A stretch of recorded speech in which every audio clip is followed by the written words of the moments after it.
Hello and welcome to Ditching Hourly. I'm Jonathan Stark. Today I'm joined by guest Ben Manley, who's the founder of Knapsack. And Knapsack does Squarespace web design, and I'm actually a past client of Knapsack. And I was saying before the show that of all the web developers I know, web developers, web designers, I probably know 500. And I have only ever recommended a handful, and Knapsack is one of the few that I'm able to recommend because what they do is so clear and so specific that when I meet someone who needs exactly that, they just pop into my head. It's like magic. So Ben, welcome to the show. Thank you. Thanks for having me on. What can you tell folks about your background? So how did you get started in web design? That's a good question, and thank you for those kind words too. That's like music to my ears. I love it when people get what we do and makes it easy for us to be recommended. I really appreciate that. My really start in web design was I started out just doing graphic design and print design for clients, freelance projects and stuff like that. And how long ago was that? Oh man, I started when I was really young. So probably when I was 8 or 9, I started doing like little HTML things, some like graphic design. I was homeschooled, so I did a lot of stuff in my school projects. I would use design in my research papers and just implement design in every subject I could just because I loved it. So I have definitely a deep history in just loving design and learning as much as I can about it. And web design probably I started by doing more like Photoshop and sketch work, stuff like that for a large university that I was working at. I was the senior designer for a while, but I didn't know anything about development. So I did that, and what was cool though is I discovered Squarespace, and that was kind of super exciting to me because it's like, wow, I could actually build anything I want here without necessarily having to rely on a developer to replicate what I'm designing exactly. So that's when I got really excited about web stuff because I was like, oh man, I can do it myself now. So that's kind of where I started. Wild. So I'm curious how old you were when you did the college. I'm assuming the college thing was a paid gig. It was, yeah. That was about, that was 5 years ago. So yeah, I guess I left there when I was like 27. So like 22 to 27, I was a designer for more like user interface stuff, some apps, some web stuff. Mm-hmm. But yeah, I enjoyed it. Cool. All right. So then fast forward to the creation of Knapsack in the first place. So when did that happen? That happened in 2013, technically, is when I went full-time. I started the business a little sooner, but I went full-time in 2013. And it was kind of a decision of, I was working about 60 hours a week because I was doing both freelance as well as working at my job at the university. I just kind of wanted to choose one or the other because I had 2 kids at that time. And I had gotten to the point where I was making equal amount on my freelance work as I was at my full-time job, 20 hours versus 40 hours. I'm like, all right, there's something, it's a pretty clear choice here. So I set myself a 3-month goal to hit a certain amount of revenue with those 20 hours. And if I could do that, then I decided I would go full-time. So that's what I did. Great. So a lot of people have that sort of crisis of faith when they're going to start a new thing. And, you basically were working 2 jobs at once. So you're kind of like, I'd like to make the leap into this other thing. So working crazy hours, you prove to yourself that, well, geez, if I could put more time into this, I could probably make as much or more money and not have a, boss, air quotes. I mean, you still have clients and stuff, but, right. Perhaps more autonomy. Were you going for the university job? Did you have to like go there or was it remote? Yeah. It was, 40 hours a week, sit in your cubicle type of job. Yeah. Okay. So at the time that you were sort of moonlighting as a freelancer, were you billing hourly? Were you giving people fixed prices? What was that looking like? Yeah. At that time, I was billing hourly. I think, actually, you know what? In some cases, I was billing hourly, keeping track and billing based on that and giving like an estimate up front. Mm-hmm. And then in other cases, I was doing more like project-based stuff, and I would just estimate my own time hourly, I'd be like, okay, $50 an hour. Okay, it's probably going to take me this much time. And then I would give them a flat rate because I thought customer experience-wise, it was better to give a flat rate. Mm-hmm. But also sometimes, it screwed me over if I wasn't accurate with it. So. Right. And you didn't have any employees then, it was just you? Correct. Okay. Yeah. So you had that sort of period of time where you're like, can I hit these revenue numbers? And you did. So what did that look like once you finally went solo? Yeah, it was super exciting because I was like, man, if I could do this in 20 hours, what can I do with 40 hours a week, Right. So, I mean, honestly, it was great for my health. Like, I lost a decent amount of weight. I got in way better shape. I was less stressed. Just in general, like life was definitely better.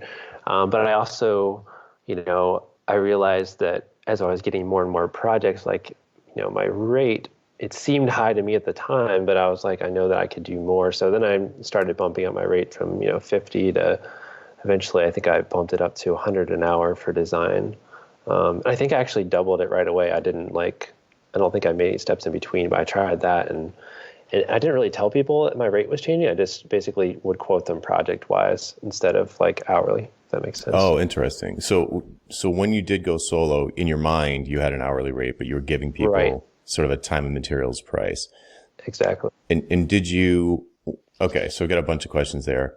Did you ever underestimate something so badly that you kind of went back to the well and was like, oh, well, you guys changed a bunch of things and I'm going to have to, you're going to have to do a change request and any of those shenanigans? Not exactly. I mean, I would kind of push back if there was a big scope change a little bit, and be like, hey, this isn't quite what we talked about, because I would give them something written ahead of time. So yeah, in a way, I would have to be like, okay, this is a separate project or something, which, they were understanding about, but it was always could be a pain in some situations. Right. And now, was this all Squarespace stuff?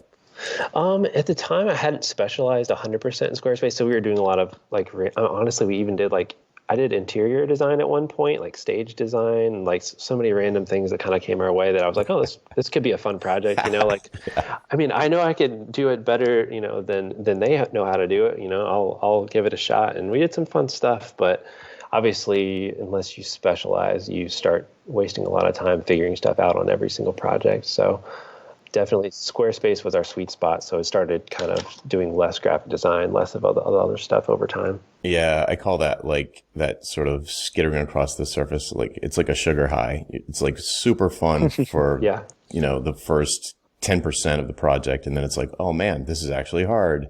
And, so you said we a couple of times. You didn't have employees yet, did you?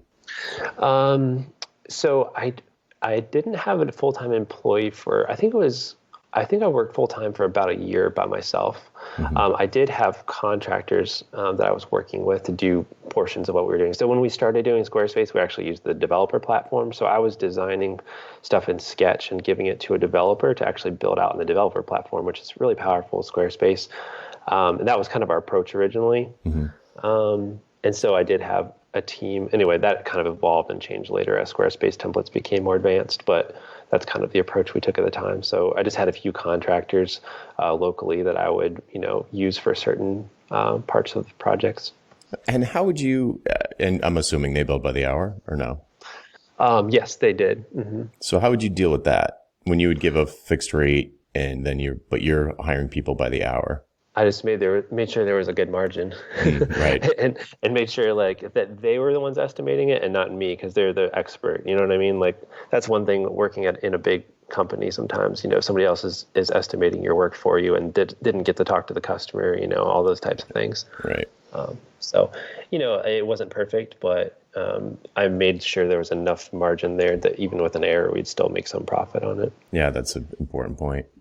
Okay, so was there a moment when the penny dropped and you were like, why are we doing stage design and why are we, I don't know, doing Rails and WordPress and Squarespace? Why don't we just focus down on just this one thing? Because to a lot of people, that feels like an existential crisis. Like if we stop taking on every single heartbeat with a checkbook that comes through the door, then if we stop taking them all, then we'll only be taking a percentage and we're already, not making as much money as we want, or we're already working harder than we want. So so a whole bunch of just questions really is, did it scare you? How did it even occur to you? Or was it just sort of an organic thing where over time that ended up being the only kinds of projects you took on? Yeah, it was several things. One is I've always known that being specialized was important. I mean, you always hear it, and it's always scary to do yourself, but you tell other people that it's a good idea. It's like you should specialize. Like I don't want to leave that money on the table, or whatever it might be, or hey, I need to feed my family. Um, Thankfully, I mean, there's a couple different factors. One is that I really enjoyed the website design part of things, so I put in a lot of effort into that. And so I think that helped me specialize. I think it was just, the value that brought to businesses versus other types of design. Like a website's like one of the first things you're like, yes, I need a website, and people realize it's valuable and it actually brings them business versus like a graphic here, graphic there, or even like video, which is super valuable. At certain levels, businesses don't see it as an essential. Right. So choosing websites made sense for that reason, is in that the market is huge for it and that it's kind of an essential. And then also another really cool thing happened, which was that Squarespace reached out to us by seeing some of our work and said, hey, can we list you on our specialist page, which at the time had like 4 people on it. And so they listed us on there, and we just started getting, multiple leads a day, every day. And that's actually how I decided to bring our first employee developer on full time, because we were getting so many leads I couldn't even keep up with. So that was another factor. It was like, not only did I enjoy it, but we started like drowning in like possible projects. So it was like, why even try for the other stuff when this is kind of where we wanted to go anyway. So we focused on that. So what I would call that, what I usually talk about, when I'm talking about this, that's what I call a platform specialization. So you're like a sort of a Squarespace expert. I have students who are FileMaker experts, and they're listed in the FileMaker partner program. I have friends who are Shopify, same thing. Salesforce, all the, Facebook ads, these sort of like platform specializations where the business owner has picked a platform of one kind or another, and they know that they picked it. Right. And they know that they're looking for someone who knows how to do it. So they're educated is not exactly the right word, but they're educated about the what's under the hood enough to know that they picked FileMaker or they picked Squarespace or whatever. They've already made that decision. And now they're like, okay, we need an expert who knows how to use this platform, because we know that, whatever it is, we know that this new project is beyond our capabilities, or we don't have time. We'd rather have our internal resource be working on other things. So that is super effective. There's always the issue of like, well, what happens if the platform tanks? But with any of the ones I've mentioned, even FileMaker, which has been around for like, 25, 30 years, it shows no indication that that's a problem. But, anyway, so, okay. So it was obvious that this was the obvious choice. You liked it. You were getting tons of leads overnight. Do you remember or how long ago was this? That was probably 2013, 2014, I'd say. Yeah. Okay. So do you remember what it was like when you all of a sudden were getting lots of leads, like more leads than you can take on? Obviously you hired someone, but did you find yourself raising prices or getting super picky about who you worked with? Did you get overwhelmed with answering the leads? Did you set up systems for handling them, or did you just was it just kind of like a fire hose and you just grabbed whatever you grabbed, and whoever got back to you first ended up with the gig? And then were you booking things in advance, or, all these things? What happened at that point? At that point, a couple of things. One, I felt super stressed because two of the biggest principles at Knapsack are great quality, creating great quality design. And second is an awesome customer experience. So to me, like someone not receiving a timely reply to their request, or like being able to give them a good answer one way or the other, was like super stressful to me, because there were so many coming in. So actually when I hired the developer, part of his job was actually to respond to leads as well, because I knew that was just a really important part of things. I mean, unfortunately, even with that, we weren't able to give everyone as much, time as I would have liked. So we just asked some questions up front. Basically, we filtered a little bit by saying, cool, hey, thanks for getting in touch. Here's how we work. So we talked a little bit about how we did projects at the time, and then also said like, hey, here's our typical budget for a project. That would weed out some, so price-wise, that was a way of more easily kind of choosing projects as well. So that's kind of what we did at first, just to kind of make it more digestible. Did you get picky at all about the kinds of businesses they were? You know, like did a business come through the door that, I don't know, like I have a friend who just turned down a military contract because it's just not his, you know, he was like, I don't want to promote that. Like, was there any of that? Right. Or were you just really just, you know, treading water, trying to keep up with all the leads and you weren't really being picky about it in that way? I'm just curious how picky you got. Yeah. I'd say we got more picky about the attitude of the client and whether we thought they were a good fit personality-wise and business-wise than it was about what industry they were from or anything like that. I mean, there's always ethical concerns that we keep in mind, you know, in certain situations.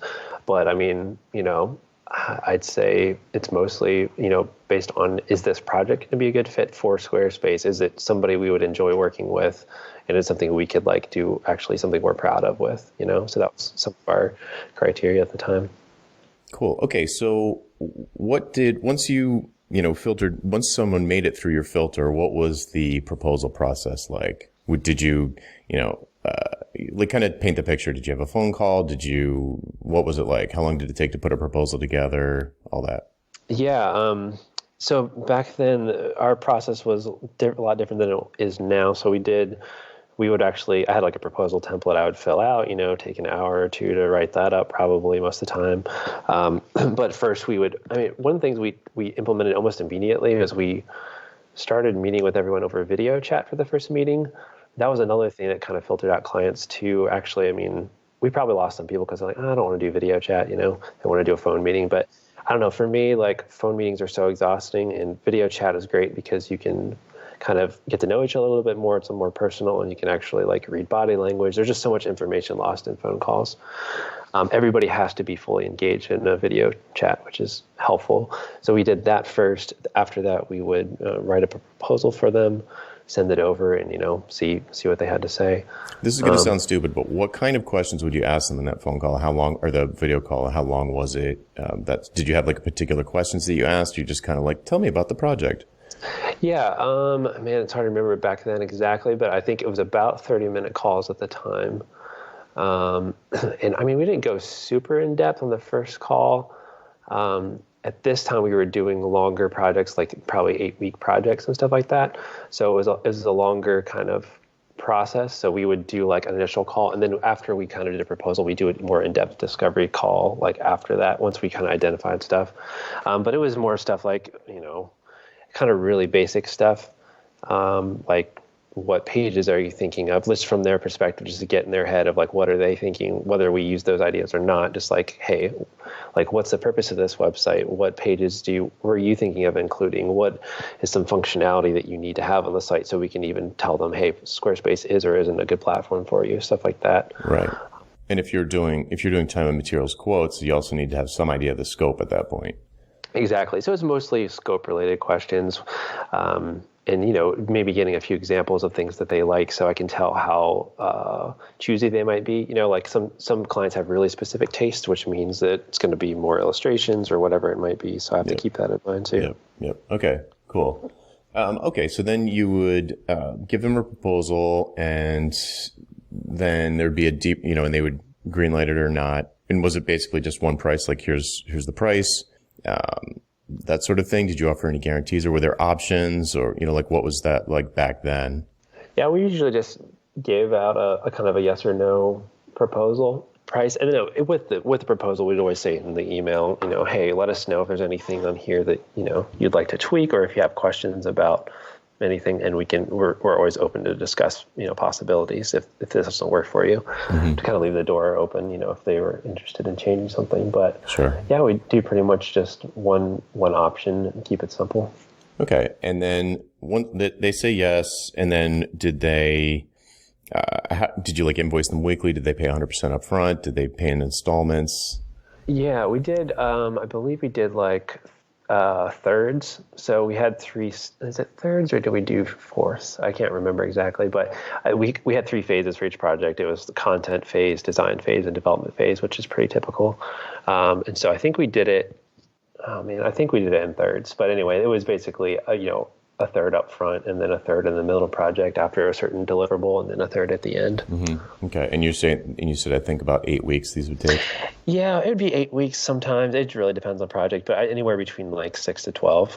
Okay. And now the reason I'm grilling you on all this stuff that you don't even do anymore is because I want people who are listening to identify with the way you used to do it, Sure. which I Yeah. think everyone will. In fact, I think even back then when you used to do it, it's fairly similar to what people do, but still you weren't billing hourly. You were estimating based on your hours and scope and all that. But still you were, you had somewhat of a process, but it's going to sound very familiar to most people. Right. So let's fast forward to, well, I know, from experience, having worked with you, I know that it's very, very different now. So how did that transition take place? Was it like an overnight thing? Was there an epiphany, or did you just slowly realize like, oh, you know what? That last project went really well. Why don't we do more like that? Right. Well, it was funny. It was very sudden at some point, but it also snuck up on us. So the process developed kind of organically, just in that I have a lot of friends that have their own businesses that I didn't want to kind of charge to do work for them. I know that's whatever, that's a whole other discussion. Yeah, friends and family discount. But exactly. So, so I wanted to help them out, and it was smaller stuff. So I was like, hey, let's just hang out over lunch. I don't want to like do free work for you at home, but hey, if you want to like hang out and we can just like be at the office or go grab lunch, and I'll design you a logo over lunch, then we'll do that. That way you have a stake in how much time it takes me as well. So I'm not like working hours on my own. So that was kind of my idea. And then I started realizing that it was really fun and quick and easy, to where I was like, wow, like, why don't I start trying this with actual clients? So then I tried it with a few clients that I thought it'd be easy to do, or projects. I was like, oh yeah, I could do this logo pretty easily. They already know what they want. They'll come in, I'll show them, what I'm doing, and just make live tweaks instead of trying to email back and forth about it. And that was cool. And then I was like, like, getting pretty fast at Squarespace. If I had a decent plan going in, I feel like I could do this, live and in person with somebody. So I did it with one of my friends. We did like a 4-hour project and built him a really simple Squarespace site, like in an afternoon. I was like, this is really cool. And at the time also, Squarespace was starting to improve their templates to the point where it didn't really make sense in most cases to do like a custom development platform site, because most of the functionality that you would need, like, 80-20 rule, you're going to get most of it out of one of the Squarespace templates. You could spend way more time and get slightly better, but not really worth it in most cases. So I was like, man, what if we just focused on, customizing these templates and just being creative with the graphics to make them feel custom. And started doing that. And I don't know if you want me to talk exact pricing. I can kind of tell you like what we started at and how that stuff worked. Yeah, definitely. Yeah, so I think first time we did it, and I was like, man, this would be crazy. What if we just, I didn't know if it'd work or not. I was like, okay, what if we tell, it'll be $1,000. I'll do it in a day. This photographer will come, to our office, and we'll just build it out. We did that a couple of times for $1,000, and then. So the photographer was the client? The photographer was the client. Okay, correct. So and you were like, huh? So it came in as a regular lead, a Squarespace lead. Do you remember? Yeah, it was. I don't remember if it was from Squarespace. This was a local person, so I only started doing it with local people because I could be with them in person. Right. So the local photographer. So they came into the office. Basically, and what they did is they brought all their stuff with them. Like, here's my photos, here's my content. Hey, can you help me? Build this out. And so I was just like, all right, cool. Let's figure it out. Let's look at some templates. Let's get started. So it's literally like starting from zero at 8:00 in the morning. Like, all right, what kind of website are we going to build? So it was definitely rough first few times, but it was like, okay, let's see how this goes. They loved it. I mean, they were super happy with what they got, and they loved the experience of being there along the journey to see how it evolved and have input. Mm-hmm. So yeah, that was like the first couple ones. I think we charged $1,000 for, and okay. So yeah, let me ask a couple questions about that. So, did you the photographer, let's say Jane, mm-hmm. did you give her a price? The $1,000 was like you said, oh well.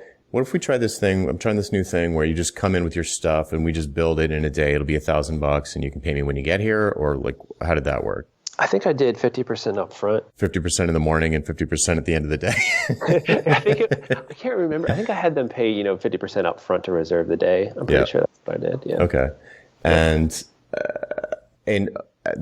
I'm going to imagine, I'm sure you've dealt with this in the past. I'm going to imagine there are designers in the audience who are cringing because you're the designer and the client is right there kind of bossing you around. So can you kind of talk about that? Because I know that's not actually what happens. So can you kind of allay that fear? Yeah, for sure. There's a lot of layers to that. One is obviously like your confidence as a designer and how you present yourself as a professional and lots of things. But it's also about choosing the right clients. I basically tell most of the people we work with, like, hey, if you're looking for somebody just to move things around the screen for you, we're really expensive for that. You could hire somebody else to do that. But Hmm. if you want somebody that's going to be a partner in this and that understands the web, understands Squarespace, and is going to utilize it to the best, from our perspective, putting in our skills and you bringing your industry expertise, then we're going to do something awesome. It's a partnership, Hmm. not a like you come in and tell me how to move stuff around. Not in a rude way, but just like setting like, hey, this is what you're paying us for, and this is how you can get the most value. Yeah, and at the time, I'd say now our process is even different from that. But at the time, it was a little weird for them being there the entire day, and seeing me Yeah. pretty much the whole time. It was exhausting, too.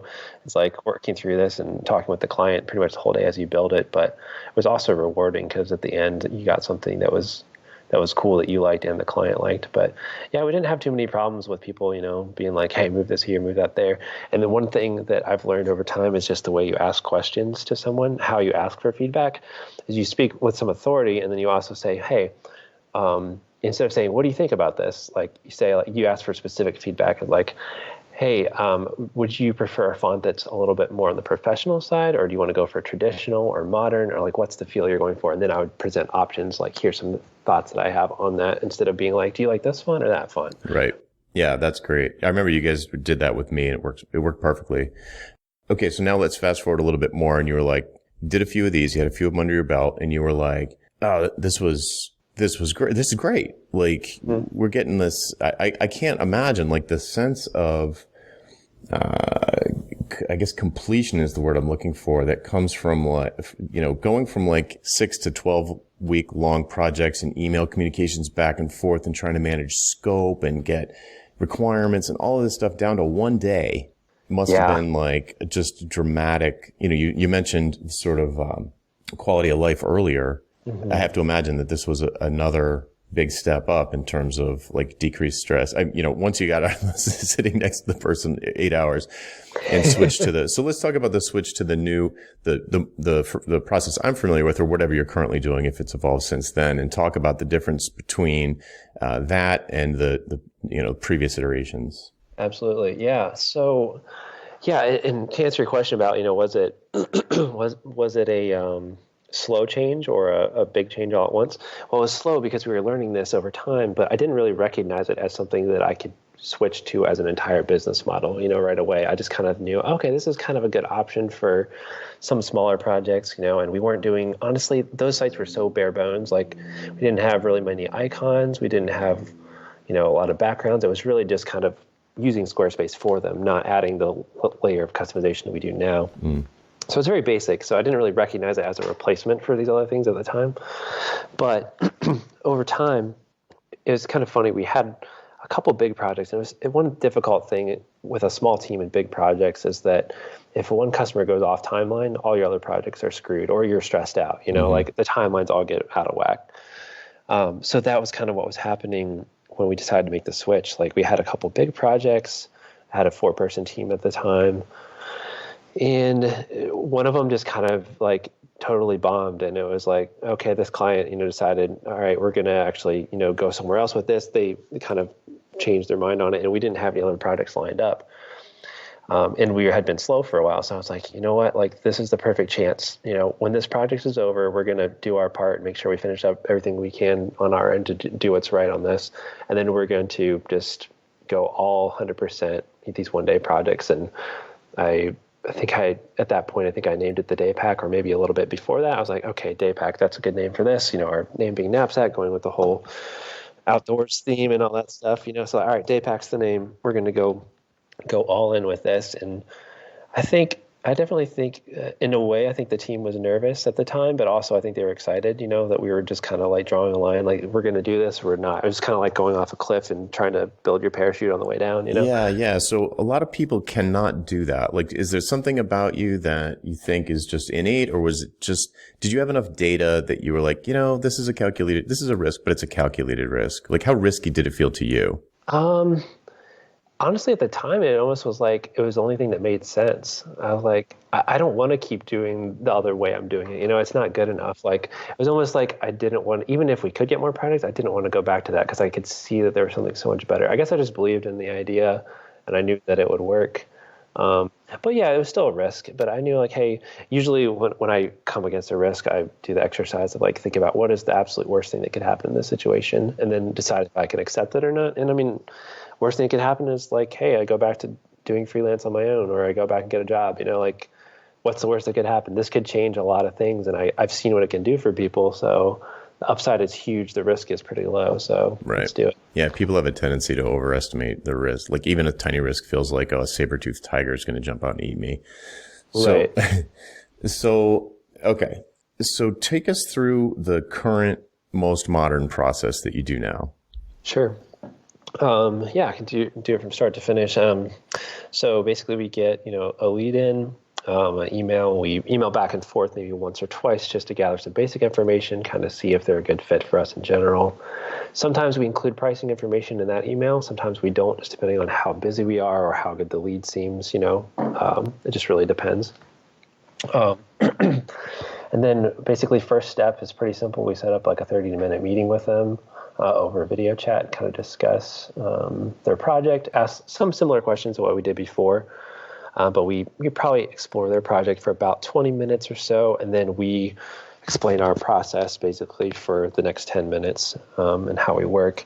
So that's kind of the first thing. It's just that initial meeting. And at the end of the meeting, the cool thing is we can basically give them a quote there on the call because we have a set, fixed project price, which now is and this may change here soon in the future, but our current project price is $3,600 for a 1 day pack project. And so basically we just say, hey, like here's exactly what it will cost you. And then the cool thing about it is we can say, all right, here's some specific days in the future when we could actually have your project completed. And so they can imagine by this date, my website will be done and it's going to cost me exactly this much money. And they can see the results from our other projects. So it's kind of a cool thing to be able to, people ask you, what does a website cost? And it's always like, depends. It depends. But I can say a number, and it's 90% of the time it'll be accurate. I can say, hey, it depends, but this is usually what it costs for 90% of our clients.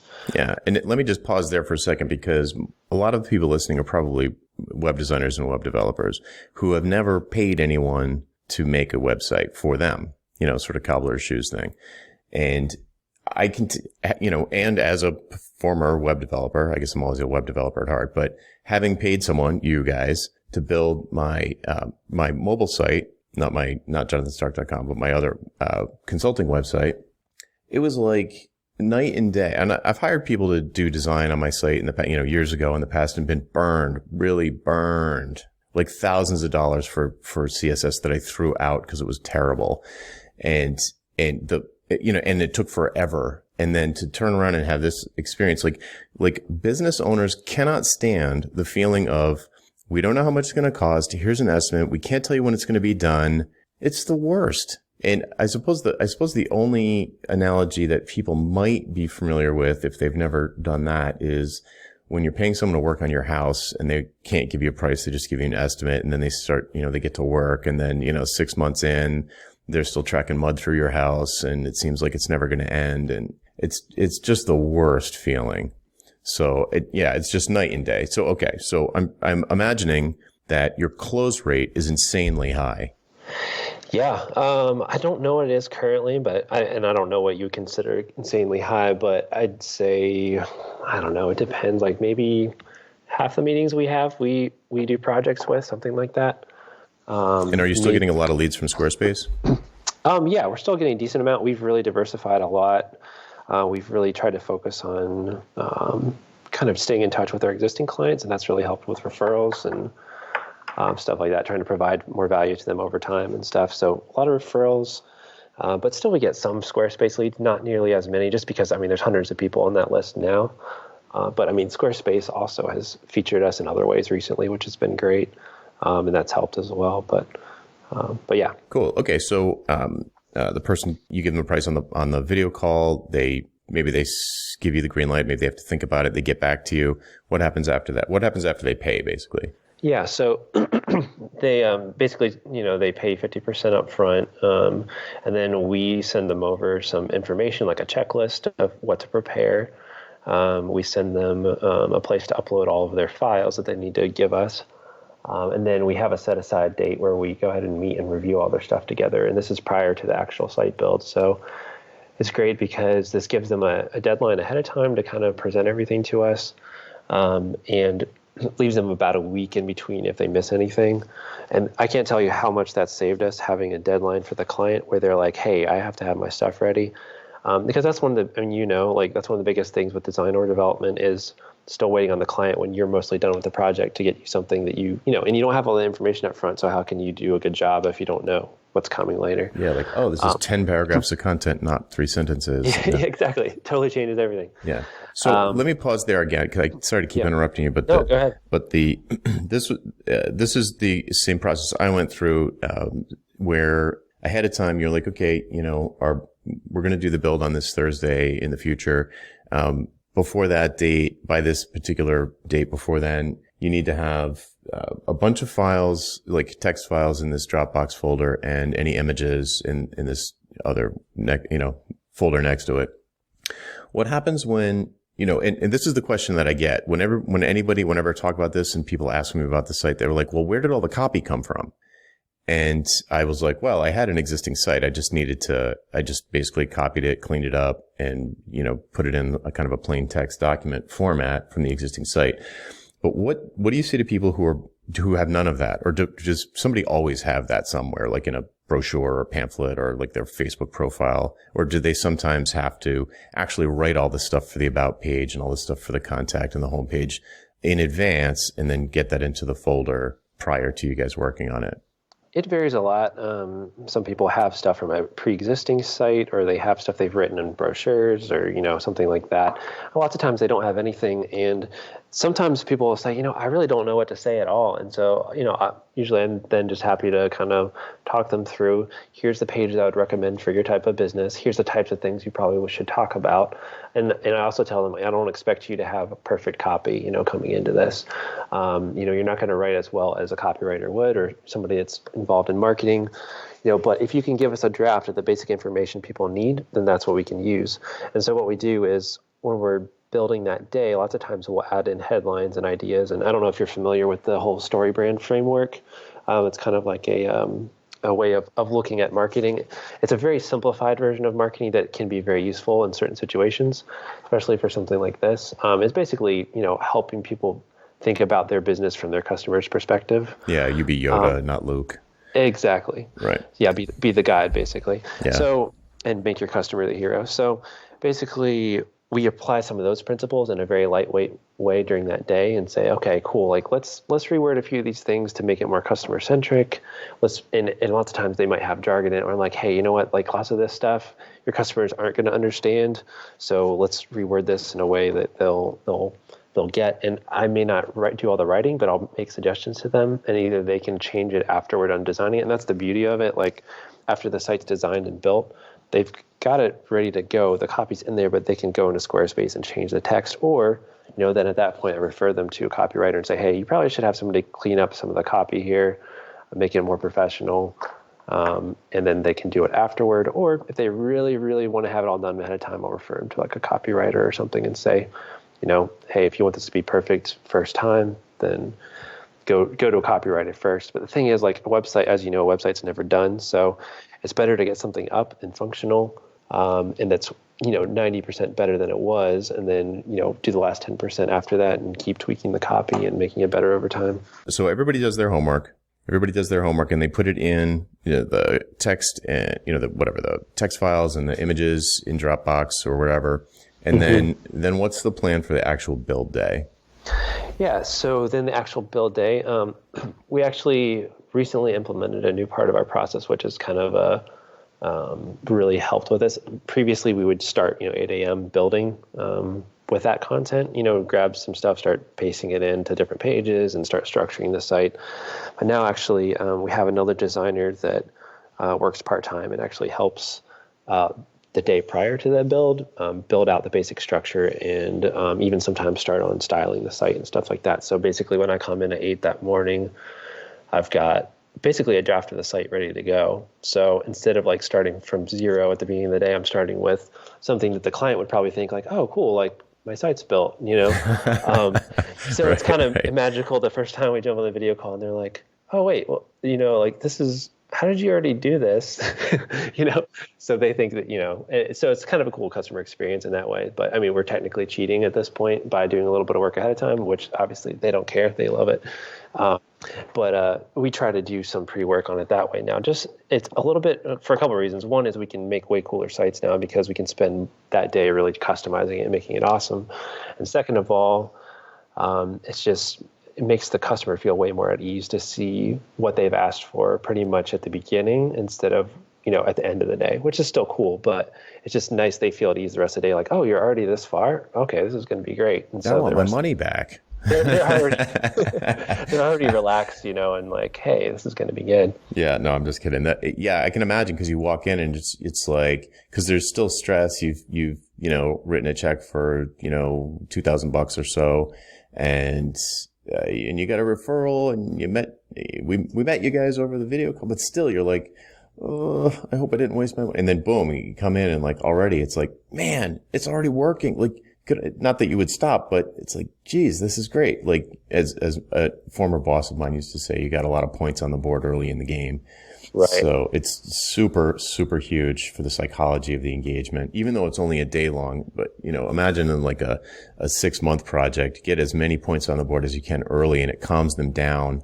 Mm-hmm. And you don't have as much, when they're not as nervous, there's less micromanaging, fewer meetings, all of that stuff, a lot less administrative overhead if you can calm them down really early. Okay. So that's great. So then throughout the day, unless you've changed it, basically what it was, if I recall, you basically sit on a video call all day, or more or less, you're like were we in a chat room? How does it work? Yeah. We usually use like a video chat link, one of those really simple ones where you just pull it up in your browser. You don't have to log in or anything.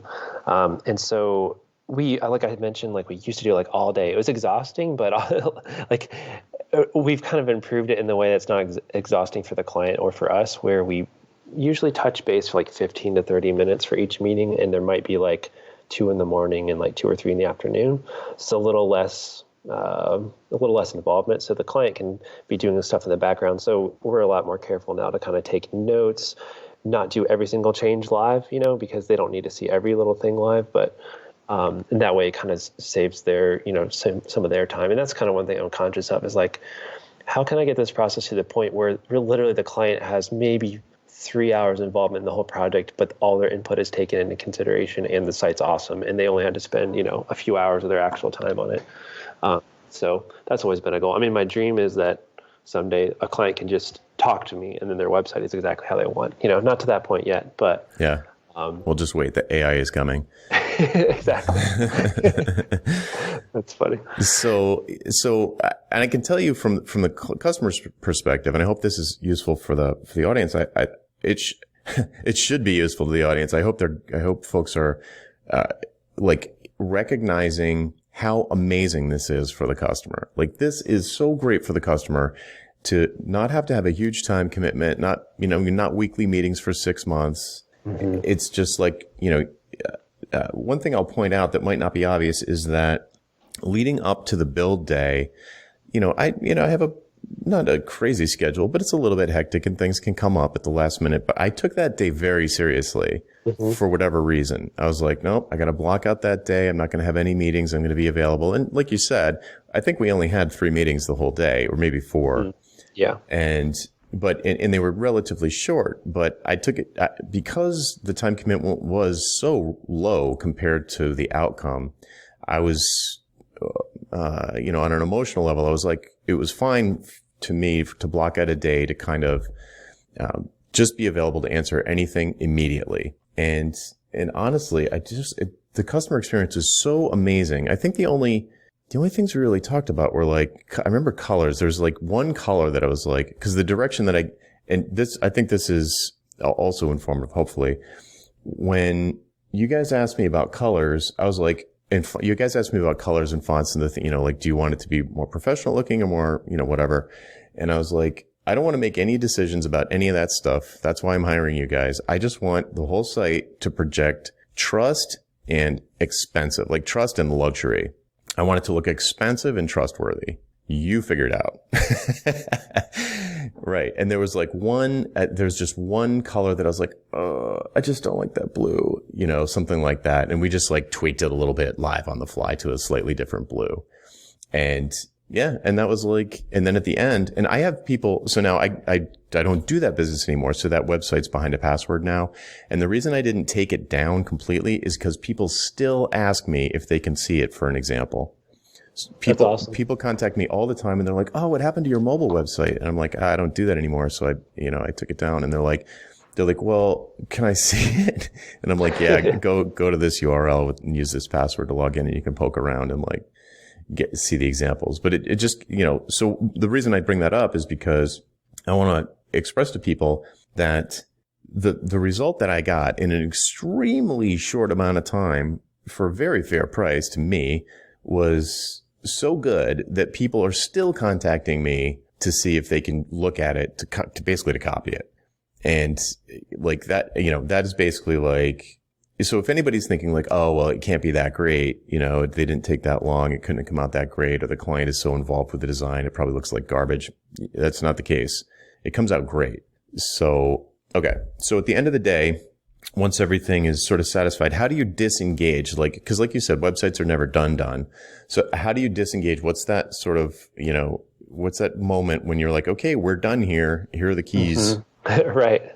It definitely varies, but one thing is setting expectations up front. So I like to say, hey, cool. We'll, here's the plan for today. The plan is to wrap up by 4:00 as far as our calls go. I'll have a little bit of stuff to do after that from 4 to 5.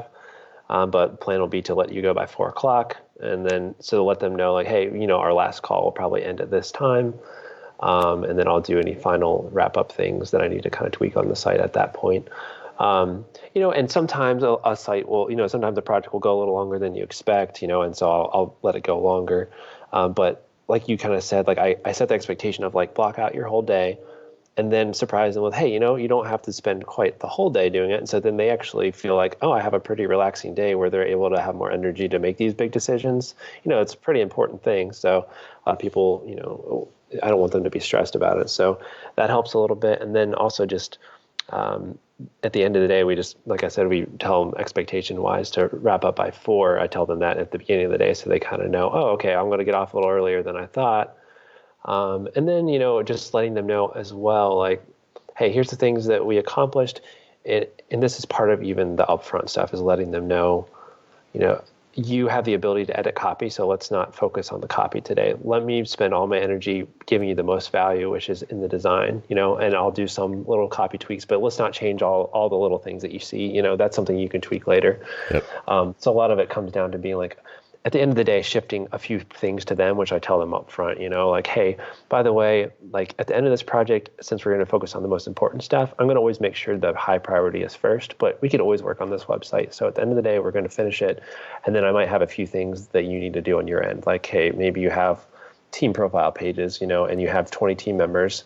Maybe it makes more sense for me to work on the design and you duplicate the team member pages and add in their bios, just little things like that. And then they understand it's more of a partnership and that they're still going to do some work on the project. It's, it's not like we do every single thing unless it's a pretty small site, Right. It just depends on the situation. But I think it's part of just like setting those expectations up front to let them know when we're going to end. Awesome. Okay, so we're running even longer than I thought. This has been super fun. So thanks for sharing all that. I've got for sure. One final sort of question is I want to get a sense.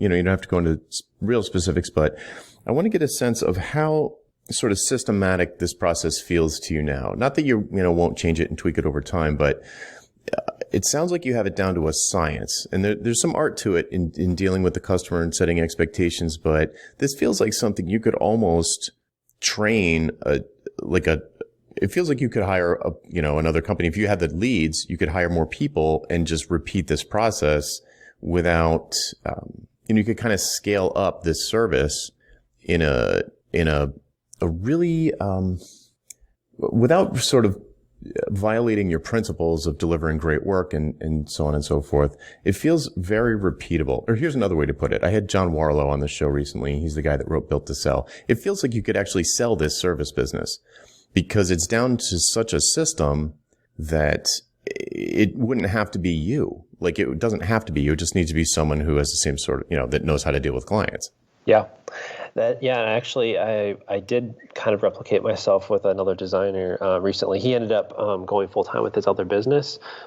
He had another business going, and I'm super happy for him that he was able to go full-time with that. But I did train him, and he was doing most of what I do now. So it is possible to some degree. Obviously, you have to find just the right fit. I think the challenging thing with this is just that you have to find somebody that is very good with clients and has a lot of experience, as well as being a good designer. So you have a really good designer, but somebody that's also great, almost at sales in a way. I don't like to think of it as sales personally, but that's kind of what it is in a way. It's just how do you present yourself and make sure that the way you're telling people things doesn't concern them. Instead, it's presented in a positive light or whatever it might be. The way you present problems is, present kind of solutions along with them and stuff. But just little things like that, I think, can be tricky because it's a intense, quick process. So you have to be really good at communicating as well as a good designer. So that's like the two biggest skills I feel like you have to have for that to actually work. But yeah, I have considered it, and it's still potentially on the table at some point. But yeah, it is definitely down to almost a science. I mean, we have checklists for almost every part of the process that we go through so that we can learn from our mistakes and update it, consistently. But I was also going to tell you, just there were two more quick parts of the process if you want to hear them. Yes. But so the content meeting, the site build day, then we actually added in a third part, which is a follow-up session, which is like another 30 minutes to an hour where we, like, basically they take, because there's always things that are going to be left over. So we want to have like a little catch-all of like, maybe they go in there and like, actually I want to switch out this icon later, or I want to do this little thing. It's kind of a catch-all where we can come back together and make any final changes. Because I want to leave the project with a nice bow on top, not just like something unfinished or whatever. So basically it gives them some time to go through the site, figure out how to use it. We can kind of train them on more stuff during that session and stuff if they don't know how to do something. So that's kind of the follow-up. And then we actually added like a subscription service as well. It's pretty cheap. It's $30 a month, and you get up to 10 minutes of changes on your site per week. So it's like we kind of have like a dashboard where you can submit a request, kind of like a ticketing system. And then, if it's something small that it's quick to do, we'll just go ahead and take care of it for them. So it's kind of a good ongoing way to stay in touch with them, as well as an ongoing way to for them to get help. If there's something small they want and they don't want to book us for a whole hour session or something, it's just like, hey, can you tweak this, or can you replace this team member photo for people that don't want to use Squarespace? So it just makes it super easy for them. So that's just the kind of the other part that makes the rest of it work, is that we have ways to catch the little tiny bits that fall outside of that too. Outside of the build days. So excellent. But yeah. Great. Well, thanks so much for joining us today. Absolutely. Where should people go to find out more about you online? I would just go to knapsackcreative.com. I write a blog there kind of about tools and tips and things that we've learned at Knapsack that I want to share with other people and hopefully help them be successful with their businesses too. Excellent. Well, thanks so much, Ben. Absolutely. Thanks, Jonathan. Appreciate it. All right. That's it for this week. I'm Jonathan Stark, and you've been listening to Ditching Hourly. Hope you join us next time. Bye. If you'd like to learn more about how to ditch hourly billing, please go to valuepricingbootcamp.com to sign up for my free email course. Again, that URL is valuepricingbootcamp.com. Thanks.